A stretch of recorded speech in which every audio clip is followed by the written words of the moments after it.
Hoje nosso tema é alienação parental.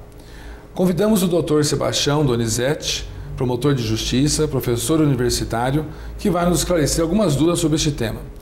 Inicialmente, muito obrigado, professor, por ter comparecido ao nosso programa. Obrigado, digo eu.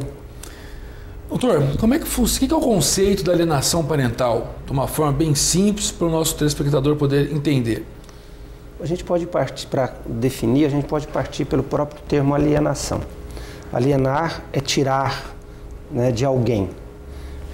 Literalmente, alienação parental é uma expressão que se usa quando um parente procura tirar alguém que tenha vínculo afetivo com o outro dele mesmo, ou seja, algum parente tenta tirar do outro parente alguém que tenha vinculação afetiva entre os dois. Basicamente, esse é um fenômeno que acontece entre pais ou entre os pais e filho, mas não é necessário fosse assim, né? Pode dar-se entre avós, pode dar-se entre tios, mas fundamentalmente é um fenômeno focalizado preponderantemente entre pais e filhos, em que um dos pais faz coisas, as mais diversas, explícitas ou implícitas, no sentido de afastar o outro do filho comum. Então, por exemplo, a mãe toma algumas atitudes que faz com que o filho desaparte-se do pai. Ou o pai, tanto quanto, faça coisas para tirar o filho ou fazer com que o filho se afaste da mãe. Então, basicamente, a alienação parental é isso. No Brasil, essa lei é nova. A lei é nova, não o fenômeno. Correto. Né? O fenômeno da alienação parental, ele já é bastante antigo no Brasil e o tratamento dele, na lei é novo, mas o tratamento no ambiente forense e a própria possibilidade de lidar com ele no direito, já podemos situá-lo já desde 88, com certeza, com a Constituição de 88. Porque a questão da alienação parental fere um direito que é básico da criança e do adolescente, que é o direito à convivência familiar, com o pai, com a mãe, com os parentes, com avós. Por isso que ele já é mais antigo. O próprio Estatuto da Criança já nos permitia tomar medidas em favor da criança ou do adolescente ou do filho comum em situação de alienação, já então desde 1990. Ok. Essa lei que foi ditada no Brasil, ela prevê algumas sanções, né? Isso. Quais seriam as sanções que a lei atribui para esse cônjuge que é o parente, que é o alienador? Olha, varia. Vamos estabelecer que as sanções, ou seja, as penalidades para aquele que faz coisas para afastar o filho comum ou do outro, eu estou situando aqui no pai e filho porque prepondera aí, sim, não que necessariamente seja. Mas vai desde uma simples advertência que o juiz dá em audiência àquele que está praticando atos próprios de alienação, a até mesmo destituir o pai ou a mãe do poder familiar, ou com situações intermediárias, como inverter a guarda.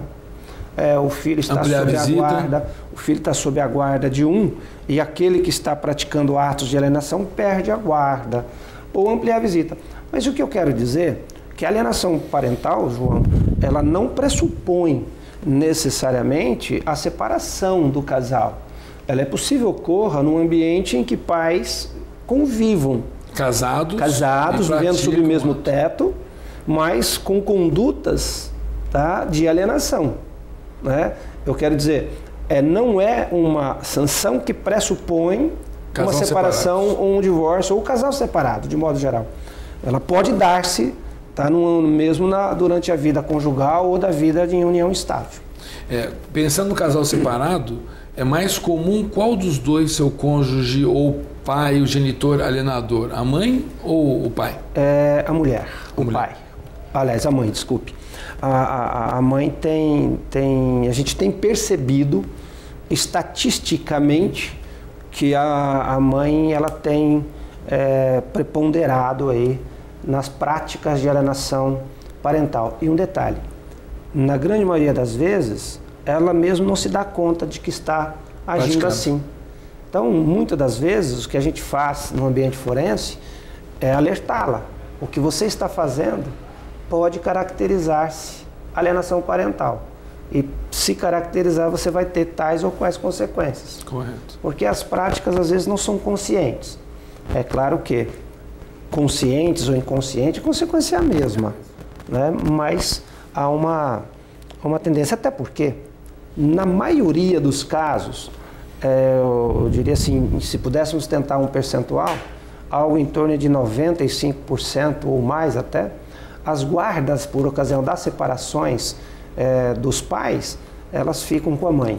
Ainda não é muito comum, e não porque a lei não queira, né? O critério nosso é o critério de melhor interesse para a criança e do adolescente, mas a prepondera ainda a guarda com a mãe. E normalmente essa questão da guarda, ela está envolvida diretamente com a prática da alienação, não impedindo que quem tem um dia de visita também pratique. Também o faça. A despeito de preponderar a mulher, aquele que é que seja o guardião, praticar atos de alienação, é possível, e a gente já percebe isso no ambiente forense, em que aquele que não tem a guarda que acaba também praticando atos desse tipo. É o pai que não tem a guarda, mas no dia da visita faz coisas para o filho afastar-se da mãe. Né? Às vezes até denegrindo a imagem da mãe, às vezes dizendo coisas que, ainda que sejam verdadeiras, não devesse ser dito para a criança ou para o adolescente. Preservar a criança. Para preservá-la, né? Se teria que ter um outro tratamento que não a via da criança e a via do adolescente, é possível também. E, aliás, às vezes até os avós. A gente já começa a ter casos em que os avós... Os parentes maternos ou parentes paternos já praticam atos. Já temos, infelizmente, casos até tios fazendo isso. Absurdo. Por isso que eu disse no começo que, embora o fenômeno tenha surgido pela via dos pais... Né? Extensivo. O autor que introduziu a ideia da alienação parental, que não é brasileiro, é em inglês, embora tenha constatado o fenômeno na relação pai e mãe, hoje esse fenômeno está estendido pelos padrões sociais, o nosso e sobretudo do Brasil, ele está estendido, já começa a ver também pelos avós. E quero também ressalvar, não é às vezes o avô ou a avó tendo um comportamento ou conduta que afasta o adolescente ou a criança do pai ou da mãe. Às vezes é a mãe e o pai afastando dos avós. Os avós. Porque também os avós têm direito de conviver com os netos. Com os netos, por conta do direito fundamental à convivência familiar da criança e do adolescente, né? E eu vou dizer mais. Nós podemos já começar a afirmar, pode ser que nós optemos por dar outro nome, mas a gente já pode começar a afirmar que nos casos de filhos incapazes, ainda que maiores, mas incapazes, em que eles dependam dos cuidados dos pais eternamente, numa situação de debilidade mental, de retardo mental, também há situações típicas de alienação parental. É que o judiciário, a gente não tem condição de apurar qual que é o efeito que vai sofrer na criança da alienação parental. De repente, esses atos que nós estamos vendo aí de crianças matando em escola, tenha no fundo de uma alienação parental sofrida. O que o senhor acha disso? Os efeitos, realmente, não é bem isso. Os efeitos da alienação parental ainda não são mensuráveis. Não se tem critérios ainda até de nem mesmo aferir a prática da alienação em todos os casos. Às vezes ela é implícita e sutil. E ela só vai aparecer depois de algum tempo. Tem um caso interessante em que atuamos, em que o filho se deu conta, e foi o filho, já quando maior. Nossa. E tendo percebido os efeitos, ele tomou uma atitude contra a mãe, pedindo inclusive reparação moral por aquilo, o filho. Uma situação interessante. porque de tão sutil era, nem mesmo o pai percebeu. E num dado momento da história, o filho se deu conta de que tudo aquilo que era feito, em verdade, não correspondia à verdade. E isso foi possível caracterizar, aliás, está sendo possível caracterizar como prática de alienação. Então, a sutileza com que ela às vezes surge e é praticada, impede que a gente constate de pronto. Por isso que, quando surge para nós casos, apontamentos de alienação, a tendência é que a gente faça intervenção rápida. Né? A gente tome atitudes imediatas, porque se for verdade, é realmente preciso coibi-la. E se não for, depois você toma atitudes com aquele que fez a afirmação equívoca. Mas precisa de haver uma intervenção. Porque a vítima da alienação parental é o outro genitor. Mas quem sofre os malefícios é o filho. Sobretudo a criança ou adolescente, filho. Que nesse caso o senhor falou da ação de danos do filho contra a mãe. Isso. Mas foi intercabível do pai que sofreu contra a sua ex-esposa, por exemplo? Costuma se situar o problema no alienado e no alienante. Sim. Mas, como você bem observou, a criança e o adolescente, no fundo, e talvez sofra uma consequência muito superior, porque ela está num estágio de desenvolvimento biológico, mental, desenvolvimento moral, psíquico, religioso, espiritual. Então, os efeitos, de fato, eu penso tenho até uma convicção nisso, que é muito superior e negativo naquela criança ou no adolescente. É claro que o alienado, ou aquele que sofre os efeitos da alienação, o pai ou a mãe, ele tem uma repercussão, óbvio que tem, né? Mas penso não na mesma intensidade. Casos que demonstraria alienação parental, o que a mãe está fazendo para demonstrar isso como sendo uma alienação parental? Olha, não só na primeira de família, mas de modo geral, para não situar especificamente na vara de família em que atuo, mas em qualquer vara de família que a gente vá, nós vamos pegar situações, desde situações muito explícitas, em que a mãe recusa a permitir o contato do filho com o pai. Visita, por exemplo. Visita, o contato, não importa até se telefonema, carta, presentes, telefone, e-mails, celulares. Ela coloca a criança numa situação de absoluta falta de contato com o pai. Privacidade. Um exemplo que tivemos, um caso que tivemos, em que a mãe isolou completamente o filho do pai, dizendo ao filho que o pai os teria abandonado. Poxa. E o pai não só não tinha abandonado, como supria as necessidades alimentares do filho. E queria ter contato com o filho às vezes até. Não, e queria sempre, só não achava onde estava. Absurdo. Né? Então essa é uma situação. Uma outra situação de uma mãe que simplesmente pegou a guarda do filho e desapareceu de toda a família. Isso é bastante comum, né? Para o pai simplesmente não ter contato. Então são situações muito explícitas, né? Até de fácil constatação. Claro.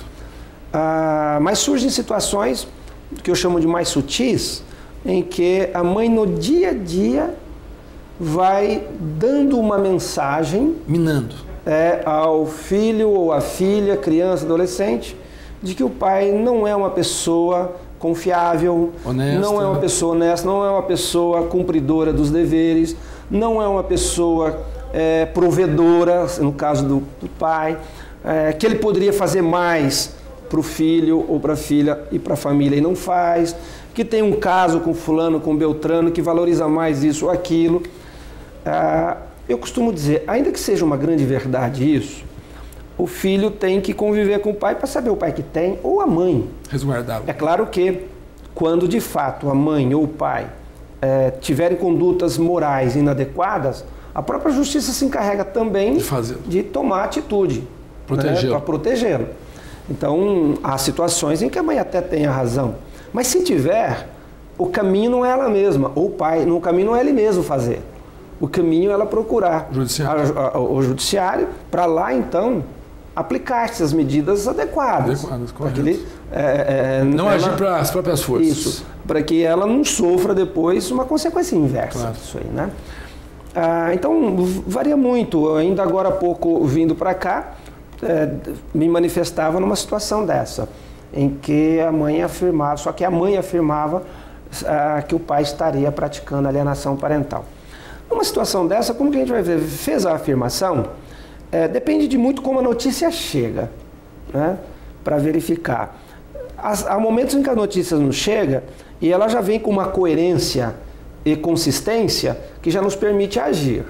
Mas às vezes ela não tem ainda a consistência que nos permite agir. E aí então nós temos que apurar.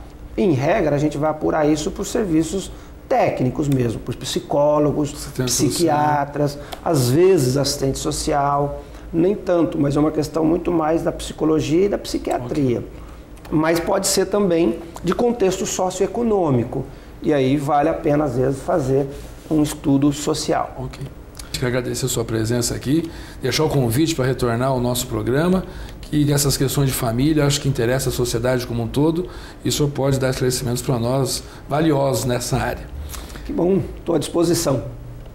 Bem, convidando aos telespectadores para o nosso novo programa, que trará assunto de interesse social, que possa dissipar as dúvidas que nós tenhamos sobre o tema jurídico. Muito obrigado.